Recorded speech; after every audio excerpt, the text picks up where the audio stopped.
3 vezes aquilo, né? A história do João Ninguém.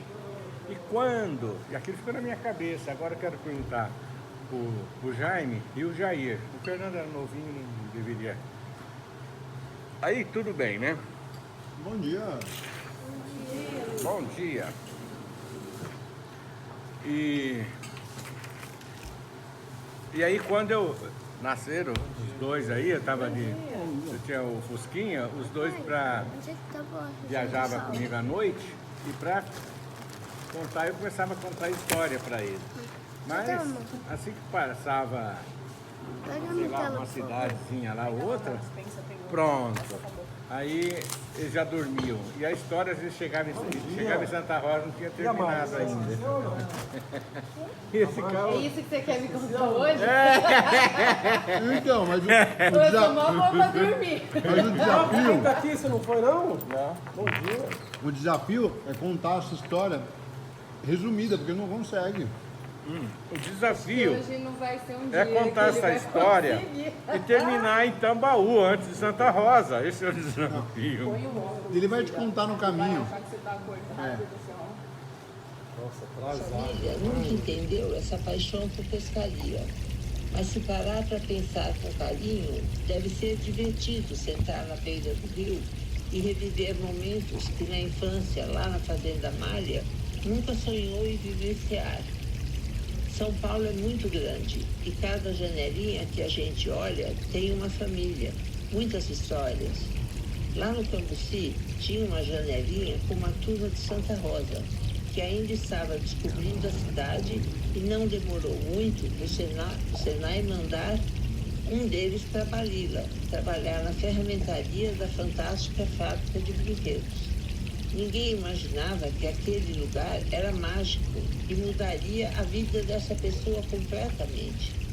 O João Ninguém encontrou um relógio mágico, onde ele colocava um cartão e marcava o horário de entrada e saída da empresa. Era tão mágico que eventualmente até dava para marcar umas horas extras. O pessoal da fábrica era bacana e todo mundo da empresa se pegava. Cultura da empresa. Em pouco tempo, João descobriu que ia ser pai, não só do filho com a ex-namorada, mas também da neta do dono da empresa. Hora de se esconder no interior e largar a cidade grande no passado. Não teve jeito, melhor assumir a molecada e seguir do jeito que der. Lá vai João Ninguém bater no relógio mágico para conseguir dinheiro para pagar a pensão com os irmãos, pagar a pensão do filho e ainda conseguir um dinheiro para comprar um carro e um AP do BNH. Esse relógio era mágico mesmo.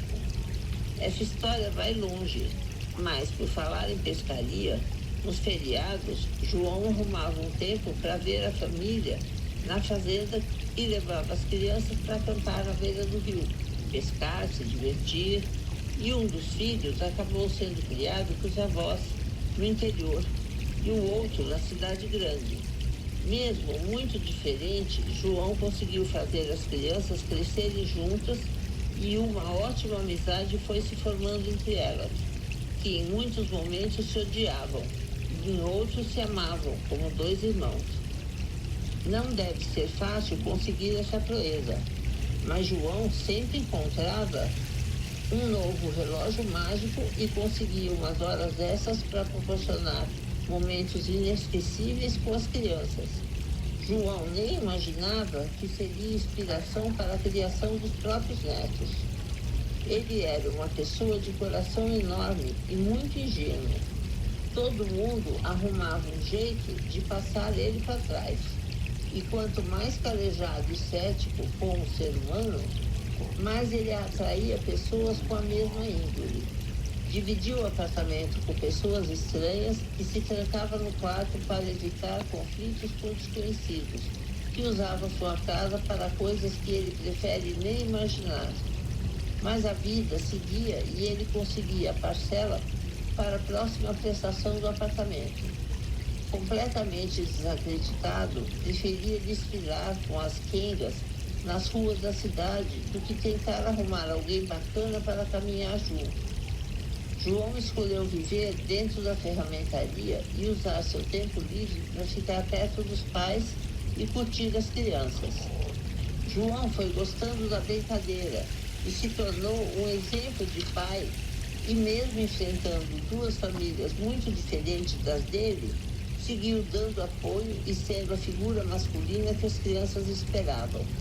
Quando tudo parecia perfeito, João recebeu uma ligação, falando que um cara ruim pegou um dos seus filhos e estava pedindo o relógio mágico da fantástica fábrica de brinquedos em troca da vida dele. Sem entender nada, ele se meteu em várias aventuras junto com os policiais que estavam ajudando até ter seu filho de volta. Muita coisa mudou depois disso, e João, que já não acreditava muito no ser humano, foi se fechando e encontrando na beira do rio o seu porto seguro.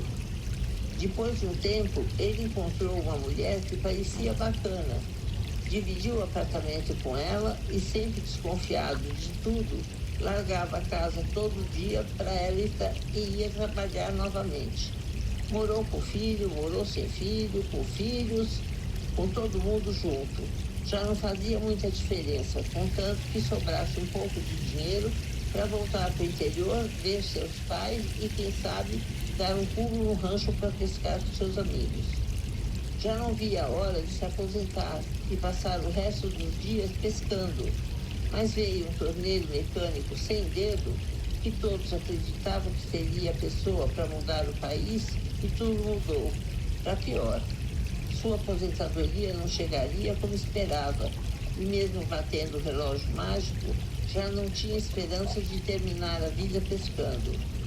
Depois de um tempo, a família falou para ele se aposentar, largar tudo e ir viajar. João se questionava, mas com fé aceitou seu destino e, mesmo com medo, pediu as contas da empresa e foi para o interior. Como diria o velho ditado, as abóboras se acomodam no andar da carruagem. Sua amada esposa falou que não sairia de São Paulo e fez o favor de o deixar voltar para a sua cidade natal, mesmo com tudo pronto para irem juntos. João ganhou uma picape e passou a ajudar as pessoas fazendo carretos, distribuindo móveis e objetos para amigos e familiares, até perceber muitas das coisas estavam ocupando espaço na casa de sua mãe, onde escolheu viver e ajudar da melhor forma possível. Hoje, João completa 70 anos e a vida lhe proporcionou aventuras, momentos e pessoas que ele nunca imaginaria ter conhecido. Suas amigas cobras o ajudaram no percurso e o fizeram menos ingênuo, apesar da ingenuidade continuar sendo uma característica marcante da sua personalidade.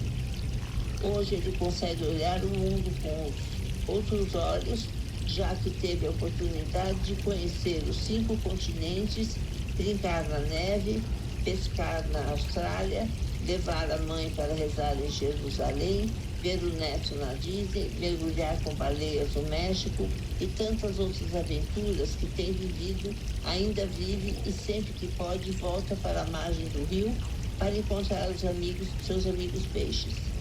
Hoje, com a mente mais aberta, respeitando a Piracema, entendendo a importância de manter o mundo melhor para os seus netos, futuros bisnetos e outras milhões de gerações que virão dessas vaciladas que ele deu no início da carreira. E é assim que João deixou de ser ninguém para conquistar o mundo, ser parte relevante da vida de muitas pessoas e deixar suas histórias para o mundo, que, a propósito, merecia um filme. Abração, parabéns, e é importante saber, com todos os erros e acertos, você é nosso exemplo de vida. E muitas coisas que aprendi com você, eu uso para ensinar Luigi e Alex. Às vezes não exatamente igual, mas com os mesmos princípios. Abração, Luiz.